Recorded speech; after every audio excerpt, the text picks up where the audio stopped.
Para sa salitang kantot, sa panlaping magpakantot, magpakantot, magpapakantot, magpapakantot.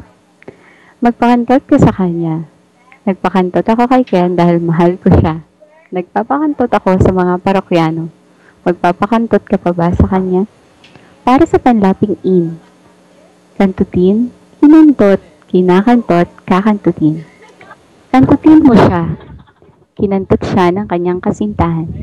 Kinakantot siya lagi ng kanyang asawa. Kakantutin mo ba siya mamaya? Para sa panlaping pa at in, pakantutin, pinakantot, pinapakantot, papakantutin. Pakantutin mo na siya para hindi na siya malungkot.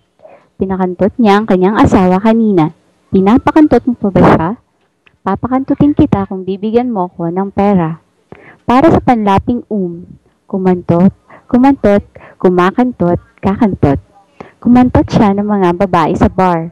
Kumantot ako kanina ng kasintahan ng aking kaibigan. Kumakantot ka pa ba ng pokpok ngayon? Kakantot ako bukas ng pokpok. Para sa panlaping ipakantot, ipinakantot, ipinapakantot, ipapakantot. Ipakantot mo nga siya sa kuya mo. Ipinakantot ko siya sa aking kaibigan kahapon. Pinapakantot ko siya pero ayaw niya. Ipapakantot ko siya mamaya sa kaibigan ko kapag pumunta siya dito. Para sa panlaping makantot, nakantot, nakakantot, makakantot. Hindi ko siya makantot dahil ayaw niya ako. Nakantot ko siya kahapon kaya masaya ako.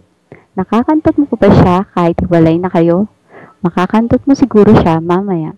Para sa panlaping mag at an, magkantutan, nagkantutan, nagkakantutan, magkakantutan. Magkantutan tayo. Nagkantutan sila kanina. Nagkakantutan pa rin sila hanggang ngayon. Magkakantutan tayo mamaya. At para sa panlaping makakantot, nakakantot, nakakakantot, makakakantot. Hindi siya makakantot ng babae dahil pangit siya. Nakakantot ka na ba ng bata?